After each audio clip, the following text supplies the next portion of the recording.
자, 아침 동행 시간입니다. 지금부터는 완전히 멘탈 싸움이에요. 완전히 멘탈 싸움이에요. 자, 마음을 단단히 가지시기 바랍니다. 공무원법부터 시작이죠. 맞나요? 네, 공무원법은 올해 우리 시험에서 물어봤다고 했죠. 우리 퇴직연금 관련해서 올해 시험에서 물어봤어요. 그래서 내년에는 좀 비껴 나올 거라고 믿긴 하지만 그럼에도 불구하고 사령 객관식도 있고 기록도 있으니까 가볍게 봅니다. 첫 번째, 258페이지의 임명의 법적 성질. 상대방의 신청 동의를 요하는 쌍방적 행정행위입니다. 그래서 상대방의 신청 동의를 요하나 일방적으로 결정하는 쌍방적 행정행위예요. 그렇지만 계약직 이런 민경채라고 부르죠. 민간경력 채용. 이런 계약직 공무원 같은 경우는 공법상 계약입니다. 논의실은 항고소송으로 다투냐 공당사로 다투냐 소송 형태에 있는 거죠. 다음 넘어갑니다. 임용결격자와 관련해서 임용결격자에 대한 임용의 효력은 당연무효다.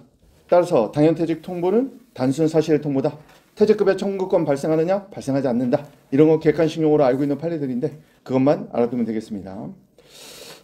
위에다 하나만 기억하면 만약에 시험에 나온다면 특별임용이라는 말이 나오면 무조건 취소사유. 이렇게 머릿속에서 기억하세요. 특별임용이 나오면 취소사유다. 이건 선택경영에서도 마찬가지고 만약에 나중에 사례 기록이 나오더라도 특별임용은 취소사유다. 시험 구도는 딱 이렇게만 기억하면 돼요. 처음에 임용이 돼요. 근데 임용 당시에는 임용 결격자였어. 그런데 임용 결격 기간이 여기서 끝났어요. 그런데 그 이후에 특별 임용이 되는 거예요. 그러면 최초의 임용은 임용 결격 사유가 있으니까 당연무효. 당연무효면 얘는 무효. 공무원의 법적 지위와 관련해서 무효니까 얘는 공무원이었던 적이 없는 거예요. 특별 임용 같은 경우는 보통 경력을 보고 뽑아요. 그러면 얘는 경력 자체가 없는 거죠. 근데 경력은 얘는 적극적 요건입니다. 적극적 요건을 결여하면 취소 사유가 되는 거예요. 이거 꼭 기억하라고 했어요. 왜냐면 우리 시험에 사령 객관식으로 나왔던 게 5007에 곧바로 서류로 나왔는데 그게 뭐였냐면 이 부분이 15임용이었어요. 15임용은 당연무효였고 얘는 15임용에 따른 정규임용이었어요. 얘는 결국 취소 사유였던 거예요. 그래서 나중에 취소합니다. 그럼 얘는 침익적 처분이죠. 공무원의 지위를 소멸시키는. 침익적 처분이니까 절차법 21조 사전통제의 대상이다. 근데 사전통제 안 했다? 절차 상하자가 했다? 이게 사례로 나왔어요. 5007. 이건 사례형 객관식으로도 내릴 수 있어요.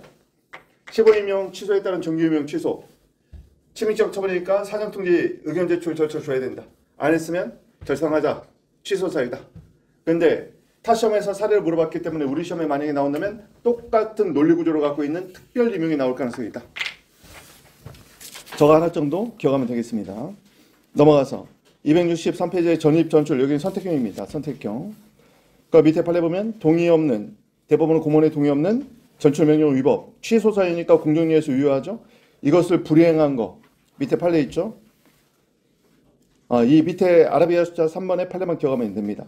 공무원의 동의 없는 전출명령 위법 취소 사유 공정위에 의해서 유효하지만 전출명령을 불이행했다고 해서 징계 처분한 거. 이건 징계 양정에 있어서 재량권 일탈 남용으로 위법하다. 이거는 우리 선택형 지문에 나온 적이 있는 판례입니다. 넘어가고 직위해제가 나오는데 직위해제는 두 가지 기억합니다. 1번 직위해제는 행정절차법에 적용되지 않는다는 거 꼭 기억하시고 2번 필요적 소청이다. 1번은 행정절차법 거치지 않아도 돼요. 따라서 사전통제 안 했다고 위법하다. 이런 주장은 타당하지 않습니다. 그렇게 시험에 나왔고 법무에서도. 두 번째는 직위해제는 이런 불이익한 처분을 다툴 때는 필요적 소청이죠. 행정심판을 거쳐야 돼요. 따라서 화살표 곧바로 소재기 그러면은 소송요건 결여가 되는 거죠. 필요적 행정심판 조치의 요건을 결여한 게 됩니다. 시험에서는 어떻게 나온다고요? 1번은 사전통제를 하지 않아서 위법하다고 주장해요. 직위해제는 행정절차법 자체가 적용되지 않는다. 따라서 21조 사전통제 결여 문제되지 않는다. 두 번째는 필요적 행정심판을 거쳐야 돼요. 소청이죠. 그런데 시험에서 뭐라고 나온다? 곧바로 소송을 제기했다 이렇게 나와요. 그러면 곧바로 소송했다는 말은 소청을 안 거쳤다는 거잖아요. 그럼 소송요건 결여가 되는 거예요. 그렇게 시험에 물어본다. 다음은 3번도 기억하세요. 아라비아 숫자 3번. 직위해제 이후에 해임 처분이 나오면 직위해제는요. 장례적으로 소멸합니다. 다시 한번. 직위해제 이후에 후행 처분으로 해임 처분이 나오면 직위해제는 장례적으로 소멸해요. 왜냐면 직위해제는 중무 종사만 배제시켰지만 해임은 아예 공무원의 신분 자체를 박탈시키는 거죠. 따라서 직위해제 이후에 해임 처분 또는 면직 처분이 나오면 직위해제는 장례적으로 소멸합니다. 장례적으로 소멸하니까 과거의 불법성이 남아있죠. 그래서 소멸된 직계재청을 다툴 소의 이익이 있다. 이것도 시험에서 진짜 많이 나왔어요. 꼭 기억하세요. 자, 봅니다. 직계재가 나왔고 나중에 직권면직이 돼요. 직권면직 중에서 강제면직이 해임, 파면 이런 거예요. 이때 꼭 알아둬야 될 건 뭐냐. 첫 번째, 직계해제 이후에 직권면직이 나면 직계해제는 직권면직 이후에는 1번 장래적으로 소멸한다. 직권면직이 나온 이후로만 소멸해요. 따라서 과거의 불법성이 남아있기 때문에 이미 소멸한 처분을 다툴 소익이 있다. 이게 첫 번째, 소익이 있다는 거 기억하세요. 직계해제하고 직권면직이 나오면 그냥 소익이 있다. 2번, 하자 쓴 게 안 돼요. 이런 징계처분 사이에서도 하자 쓴 게 안 된다고 했죠. 세 번째, 일사부재리 원칙에 반하지 않아요. 위반되지 않습니다. 왜냐면 목적 취지가 달라서 하자 쓴 게 안 되잖아요. 목적 취지가 다르기 때문에 일사부재리 원칙 위반이 아닙니다. 이렇게 알아두시면 되겠어요. 타 시험에서 사례로 나온 적이 있으니까 우리 사례형 객관식으로는 대비가 필요해 보입니다. 넘어갑니다. 거의 뭐 소청 나오죠? 소청을 물어볼 때는 질문 형태가 어떻게 나오냐면 곧바로 소제기라는 말을 기억하세요. 공무원, 징계처분, 곧바로 소송 제기. 위에다 적어놓으세요.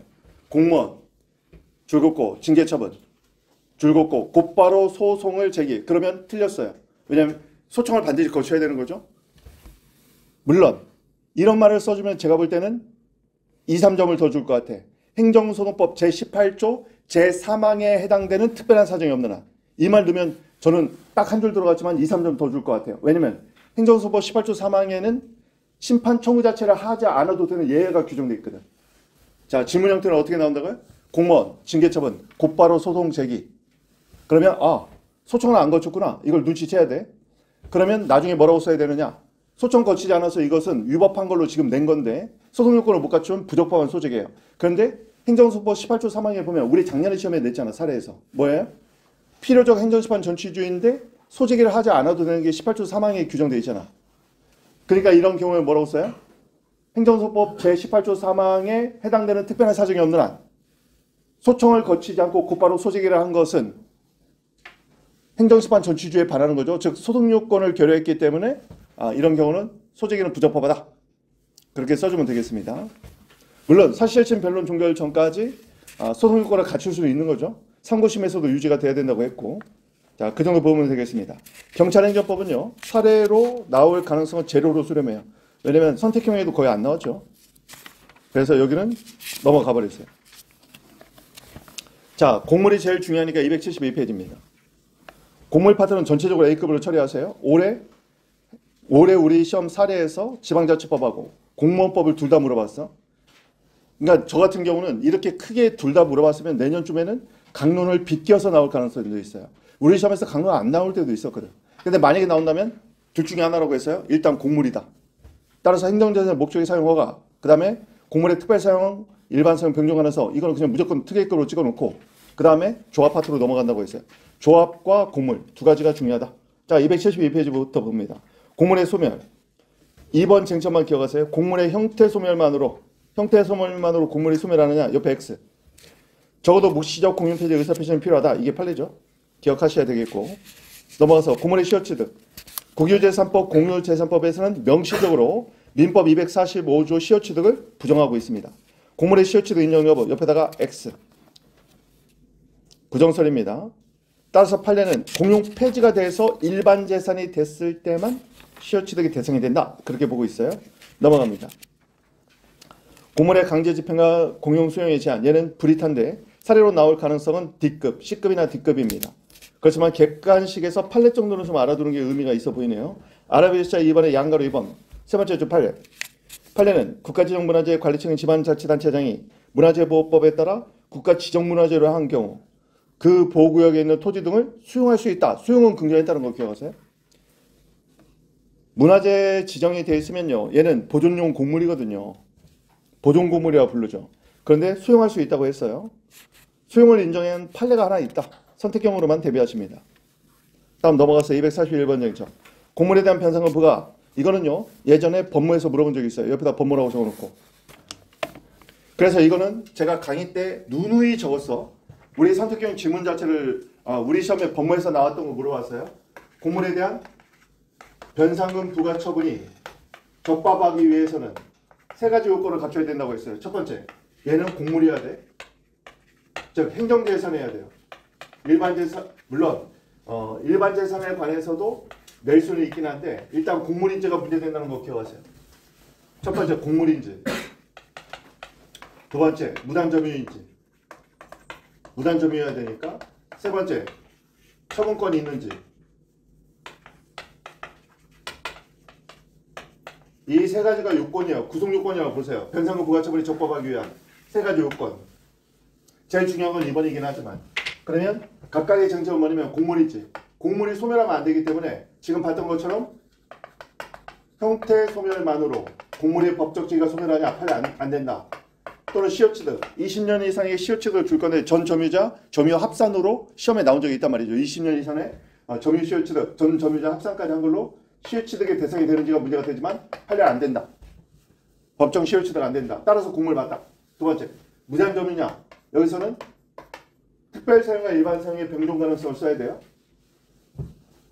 특별사용과 일반사용의 병존 가능성. 판례는 병존 가능하다. 병존 가능하게 하지만 주된 용도와 기능으로 판단해 보는데, 주된 용도와 기능이 특정 부분을 특정한 목적으로 사용하는 특별사용이라면 허가가 필요한데 허가를 안 받았으니까 무단점유 맞다. 이렇게 가는 거예요. 그리고 처분 권한은 시험에서 어떻게 나온다. 판례를 써줘야죠. 판례는 처분 권한은, 변상금 부과 처분 권한은 소유권에 기한 권한이 아니다. 소유권과 상관없이 관리 권한에서 발생한다고 했어요. 따라서 소유권은 국도면 국가죠. 소유권은 국가에게 있지만 관리권은 단체장에게 있기 때문에 단체장에게 그런 변상금 부과 권한이 있다. 그러면 이번에 법문가 입시인가 올해 2024년에서 물어본 게 뭐예요? 얘는요, 단체장은 변상금 부과 징수 권한이 있고 변상금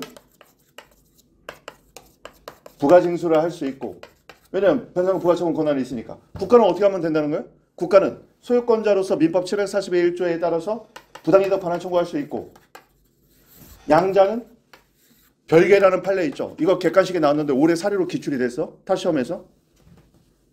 5급에서 물어봤나 입시에서 물어봤나 기출이 됐어 이번에. 이거. 그러니까 이것까지 알아두세요. 변상금 부과 징수 권한하고 부당이득은요. 첫 번째, 성질이 달라. 첫 번째, 요건도 다르고, 성립 요건도 다르고. 얘는 민법 741조, 얘는 공법에 규정돼 있죠. 성질도 달라. 어떻게 달라요? 성립 요건도 다르고 법적 성질도 다르다고. 왜? 변상금 부과 징수 권한은 얘는 공법이 인정한 권한, 얘는 부당이득 반환 청구는 판례가 사건으로 보고 있잖아. 요건도 다르고 성질도 다르고, 그러니까 양자는 별개다. 그러니까 변상금 부과 징수 권한과 상관없이 부당이득 반환 청구 소송 제기할 수 있다. 청구할 수 있다. 얘는 그런데 누가 한다? 소유자가 하는 거죠. 여기서는 국가가. 변상금 부과 징수는 누가 한다? 얘는 관리권을 갖고 있는 단체장이 할 수 있다. 자, 이게 올해 기술됐으니까 이거 알아두세요. 제가 모의고사에 반영했던가? 이번에 전문 볼 때 1회인가 2회에서 이거 나왔었죠. 나왔어요? 안 나왔어요? 안 나왔어? 아무튼 올해 시험에서 나왔어. 올해. 알아두셔야겠어요. 넘어갑니다. 나온다면 그게 나올 것 같고, 나머지 넘어가서 공물의 일반 사용과 특별 사용, 이거는 고양된 일반 사용, 이건 별로 중요하지 않아요. 거기서는 판례만 알아둡니다. 판례. 공물의 일반 사용자는 법률상 이익이 없어서 공물의 폐지 변경을 다툴 원고적 게 없어요. 다만 생활경제상 밀접 관련성 있는 고양된 일반 사용자는 원고적에 인정될 수 있다. 이건 선택형 지문에 한 번 나왔지. 선택형 지문이. 자, 그래서 판례만 기억하면 됩니다. 거기 보니까 아라비에서 1번에 양가로 2번 판례 있죠. 얘는 옆에다 선이라고 적어놓으세요. 선택. 도로의 일반 사용자는 원칙적으로 도로의 폐지 등을 다툴 법률상 이익이 없고, 즉 원고적 게 없어요. 그렇지만 도로가 특정 개인의 생활에 구체적, 직접적 이익을 부여한 경우에만 그런 법률상 이익이 있다. 원고적 게 인정된다. 따라서 공물의 일반 사용자는 원칙, 원고적 경 부정, 예외 인정. 그 예외가 지금 생활경제상 밀접 관련 있는 고양된 일반 사용이에요. 이게. 자, 243번 판례입니다. 243번. 여기는 별표 쳐야죠. 이건 진짜 많이 물어오는 쟁점이니까 A급으로 처리해야 돼요. 특별사용과 일반사용의 변경 가능성. 판례만 정확히 써주세요. 판례는 인정하고 있는 거죠. 밑에 밑줄 그어져 있는 판례만 봅니다. 판례는 도로의 특별 적용은 반드시 독점적 배타적이 아니라 도로의 가운데는 안 써도 좋아요. 일반 사용과 병정 가능하고, 이때 특별 사용인지 일반 사용인지는 그 도로 점용의 주된 용도와 기능으로 결정된다. 빨간색 글씨만 눈에 보이면 돼요. 결론, 판례는 도로의 특별 사용, 일반 사용, 병정 가능성 긍정. 다만 일반 사용인지 특별 사용인지는 주된 용도와 기능으로 판단, 결정. 끝. 넘어갑니다. 도로 점용 허가는 우에다 특허 재량. 특허 재량으로 곡물 파트에서 가장 많이 나온 허가가 도로 조명 허가예요. 따라서 이건 알아둬야 됩니다. 도로 조명 허가는 특허다. 거기 설권행이라는 말이 특허고 재량이다. 그 다음에 한 개 더 알아두세요. 자유재량이 아니라 점용 목적에 필요한 한도로 재량권은 제한된다. 이 표현도 꼭 기억하세요. 따라서 행정처의 조치 보면 판례는 특별 사용에 필요 없는 일부를 직권 취소할 수 있고 소급적으로 직권 취소하면 그 부분에 관한 점용료를 반환해 줘야 돼요. 근데 점용료 반환은 당초에 점용료 부과처분을 취소하고 재산정에서 새로운 부과처분도 할 수 있지만 점용료 감액 처분도 가능하다. 감액 처분도 할 수 있다. 이거 선택형으로 체크하세요. 지금 2번, 3번 판례는 법원행시에 기출된 쟁점이에요. 2번, 3번 묶어주고 옆에다가 법행 사례 기출. 법원행시는 판사들이 내는 문제잖아요. 사례 기출입니다. 따라서 우리 시험에서는 사례형 객관식으로도 나올 수 있어요. 유사하게는 이미 나왔죠. 자, 특특특 A급 나왔네. 행정재산의 목적의 사용 허가. 특특특 A급입니다. 자, 행정재산의 목적의 사용 허가. 판례를 정확히 써야 돼요. 행정청은 제일 밑에 두 번째 줄. 관리청이 공권력을 가진 우월적 지혜에서 행하는 처분으로서 특정인에게 행정재산을 사용할 수 있는 권리를 설정해주는 강화성 특허. 따라서 재량입니다. 특허이기 때문에 쟁송 방법은 항고소송의 대상이 된다는 거예요. 여기 보세요. 행정재산의 목적의 사용은 질문 형태에서 쟁점을 뭘로 잡냐면 소송 형태를 물어봐요. 왜냐면 행정재산의 목적의 사용은 민사의 임대차나 사용대차하고 상당히 유사한 느낌이 있기 때문에 민사소송의 대상이나 논란이 있단 말이에요. 그런데 우리 판례에 따르면 뭘 보는 거예요? 얘는 공법관계 중 특허 사용 관계로 보는 거예요. 그러니까 공법관계니까 행정소송, 그중에서 특허 처분이니까 항고소송을 다퉈야 된다. 이거 기억하셔야 되겠고. 소송 형태를 물어볼 때 하나 더 줄 수 있는 게 뭐냐면, 그런데 직접 사용할 필요가 있어서 내부임 받은 자가 자기 명의로 이 허가를 취소해버리는 거예요. 그러면 내부임 받은 자가 자기 명의, 저번 시간에 했죠. 무효사유. 무효사면 두 개 써야 돼요. 소송 형태는 무효확인만 써주면 안 된다고 했어. 무효확인 소송 또는 무효 선언을 구하는 취소송을 제기할 수 있다. 소송 형태 이거 두 가지 기억하시고, 두 번째, 이 허가 취소의 적법성을 물어봐요.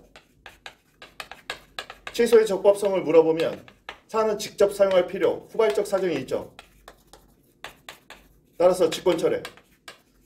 직권철회면 행정기본법 19조, 특히 2항, 비교형량, 이익형량으로 끝내는 거예요. 직접 사용할 필요가 있는 철회로 달성하는 공익과 상대방은 지금 사용허가 기간이 남아있어 사이, 웬만하면 공익이 다 큰 걸로 봐야 돼요. 그래서 취소는 적법하다. 그럼 이 사람은 사용기간 남은 건 손실보상 해주면 되죠. 5년 계약기간이었는데 지금 2, 3년 지났는데 지금 취소해버렸어. 허가를. 그러면 이 사람은 시설 설치 같은 거 다 했을 거 아니에요. 그냥 손실보상을 해주면 돼요. 왜냐면 허가 취소 자체가 적법하니까. 손실보상으로 갑니다. 시험 문제를 이렇게밖에 안 물어봐. 소송 형태 물어보는 거야. 그럼 법적 성질. 이 두 가지.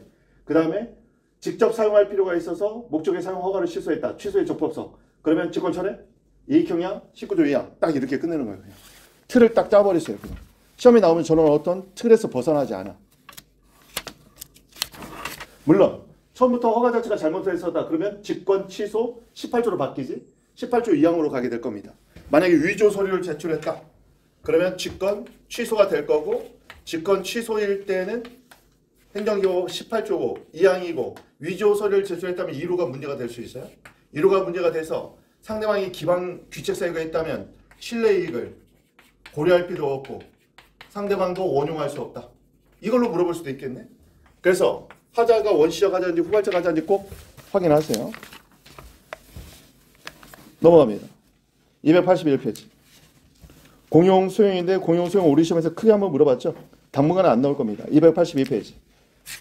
자, 2020년 변시에서 나왔는데 워낙 이런 것들은 7, 8년에 한 번 정도 나오는 쟁점이에요. 선택형으로 그냥 눈으로 바르면 되겠어요. 선택형으로. 선택형에서 많이 나오니까. 넘어가서 판매권 옆에다 브리타. 판매권은요. 시험에 만약에 나온다면 얘는 그냥 조문 베끼는 시험 문제로 나올 수 있는데 특히 91조 1항이 있죠.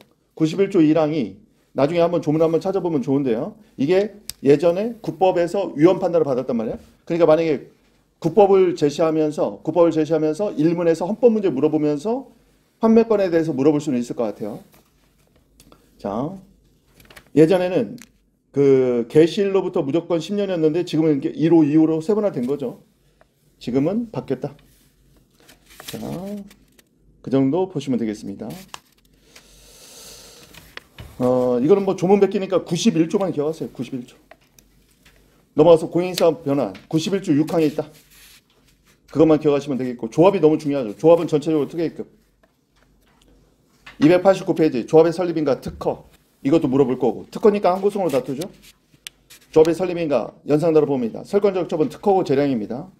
인가 전에는 조합 설립 총회는 비법인 사단에서 이루어지는데 우리 판례는 비법인 사단 조합 설립 추진위원회를 뭘로 봤냐면 비법인 사단으로 봤어요. 따라서 민사사건으로 처리가 되고 있고 인가 후에는 항고성으로 다툰다는 것만 기억하십니다. 자, 거기 밑에 1번 보세요. 이거는 선택인 지문에 나왔어. 추진위원회 조합 설립 총회의 법적 성질은 뭐냐? 판례는 추진위원회 창립 총회에는 추진위원회 자체가 줄 빼고 비법인 사단이라 밑에 있죠. 판례는 추진위원회를 조합 설립 추진위원회를 민사상 비법인 사단으로 봤어요. 그러면 이런 비법인 사단의 총회 의결은 사법상 합동회의니까 민사송으로 다퉈야 되는 거죠. 그래서 위에 보면 주민총회 또는 토지 소유자의 총회의 결의에 불과하다. 이 말은 민사사건이다. 옆에다 민사사건. 그래서 2014년 판례 보면 다사건으로 처리가 돼요. 대법원 민사사건이죠. 설립인가는 특허다. 넘어갑니다. 설립 결의를 다투는 거. 인가 전에는 민사소송, 인가 후에는 항고소송. 설립인가가 특허니까. 사업시행 계획부터 중요해요. 왜냐면 밑에 행정소송 규칙 조문 봅니다. 나무규죠. 나무. 사업시행 계획 인가 이전에 총회 의결을 다투는 소송은 당사자 소송. 제19조, 제3호, 나무. 이것 때문에 시험 나올 수 있다고 했어요. 별표 쳐놓으세요. 시행계획 인가. 넘어서 291페이지. 판례 봅니다. 판례는 조합의 사업시행 계획 인가는 강화성 인가로 보고 있어요. 앞에다 조합이라는 단어 넣습니다. 조합이 하는 사업시행 계획 인가는 강화성 인가고 주체가 토지 등 소유자들이 하는 조합 설립 없이 시행하는 사업시행 인가는 이때는 설권적 처분의 성격이 있어요. 왜냐면 이때는 사업시행 계획 인가 자체가 설립 인가하고 동일한 효력까지도 갖게 되기 때문이죠. 꼭 알아둬야 됩니다. 밑에 다투는 방법. 인가 전에는 총회 결의를 당사자 소송으로 이때 행정소송 규칙 19조 3호 나무 이걸 꼭 써줘야 돼. 인가 후에는 이제 계획 자체가 효력이 발생했으니까 계획을 구속적 행정계획을 항고소송으로 다툰다. 자, 이거는 특 A급이에요. 넘어가서 254번 4번 쟁점. 관리처분 계획도 특 A급입니다. 조합 파트가 다 특 A급이야. 왜냐면 얘도요. 관리처분 계획 인가의 총회 결의를 다투는 것도 행정소송 규칙 3호. 얘는 다목이네. 다목 꼭 기억하세요. 이때 인가는 강화성 인가다. 그리고 총회는 공법상 합동행위다. 다투는 방법. 인가 전에는 공당사라. 거기 나목이 아니라 다목이죠. 이거 잘못 들어갔어요. 위에 조문은 제대로 되어 있죠. 다목. 인가 후에는 계획 자체를 항고성으로 다툰다. 여기까지가 강론입니다. 개발행위 허가는 시험에서 여러 번 나왔죠. 개발행위 허가 의제되는 건축신고, 건축허가 많이 나왔어요. 개발행위 허가는 판례만 기억합니다. 밑에 판례 두 줄. 개발행위 허가의 허가 기준이 금지 요건은 불확정 개념으로 되어 있어요. 불확정 개념으로 되어 있기 때문에 재량이다. 꼭 기억하십니다. 물론 개발제한구역 내에서의 허가는 예외적 승인이죠. 넘어가서 건축허가. 답안지 쓸 일이 있었어요. 밑에 판례. 건축허가는 원칙적으로 기속행위로 보지만 공법상 필요가 있는 경우는 예외적으로 재량으로 본다. 토지형질 변경을 수반하는 건축허가. 토지형질 변경을 수반. 가로를 묶어주고. 토지형질 변경이 뭐라고요? 개발행위 허가죠. 개발행위 허가가 의제되는 건축허가 이 말이에요. 재량으로 본다. 넘어가고 토지거래 허가. 이건 뭐 민법에서 워낙 많이 배워서 토지거래 허가는 허가라고 써있지만 강화성 인가다. 유동적 무효로 많이 배웠죠. 넘어가서 206페이지 표준일 공시지가. 작년에 550채에서 쟁점으로 나왔어요. 표준일 공시지가 보상금 하자 쓴 게 안 된다는 거 기억하시고 얘도 처분이다. 개별 공시지가 얘도 처분이다. 과세 처분과 하자 쓴 게 인정된다. 다음 298페이지 환경영향 평가는 이건 브리타예요. 브리타. 이것도 조문 베끼는 문제로 나올 겁니다. 299페이지에 다른 건 볼 필요 없어요. 3번만 체크합니다. 환경영향 평가의 내용상 하자, 실체상 하자 위에다 내용상이라고 적어놓으세요. 내용상 하자가 있을 때 사업계획 승인 처분에 미치는 효력이 뭐냐? 판례. 부실 정도, 즉 환경영향 평가의 내용상 하자의 부실 정도와 환경영향 평가법 입법 취지를 달성할 수 없을 정도여서 환경영향 평가를 하지 아니한 정도에 이르는 경우에는 위법 사유가 되고 그 정도에 이르지 않으면 재량권 일탈남용의 판단 요소에 그친다. 비판을 엄청 많이 받고 있는 거죠. 무시했다고 해서. 자, 넘어가서 조세부가처분 행정심판 천출이 적용된다. 경정처분, 감액경정은 당초처분의 소외 대상, 증액경정은 증액경정처분의 소외 대상. 뭐 이런 것들은 별로 중요하지 않습니다. 자, 이것으로 해서 강론을 다 마칩니다. 다음 시간부터는 최선판을 보도록 하는데 최선판 먼저 교재 나가고 최선판 끝나고 나서 추록이 더 중요하잖아요. 추록을 먼저 할까? 추록을 먼저 하겠습니다. 추록 한번 올려드렸죠. 그러면 최선판 추록을 먼저 할게요. 왜냐면 최선판 추록은 제가 강의를 안 했었기 때문에 시험에 나올 만한 것들만 딱 찍어가지고 최선판 추록은 보통 이제 6, 7월 판례들인데 이게 시험에 막 반영된 적은 별로 없기는 해요. 원래 6개월 전 거 안 내기로 했잖아. 근데 한 번 낸 적이 있거든. 법전국에서 6개월 전 판례 안 낸다고 했는데 나온 적이 있어가지고 지금 7월인가 8월까지 제가 지금 체크하고 있어요. 자, 그거 먼저 하겠습니다. 자, 이걸로 지금 쟁담안을 마치겠습니다. 나중에는 빠르게 한 3일 동안 복습하는 거는 나중에 따로 할게요. 자, 여러분 오늘도 화이팅 하시고 믿음을 가지세요. 여러분 반드시 합격합니다. 힘내세요.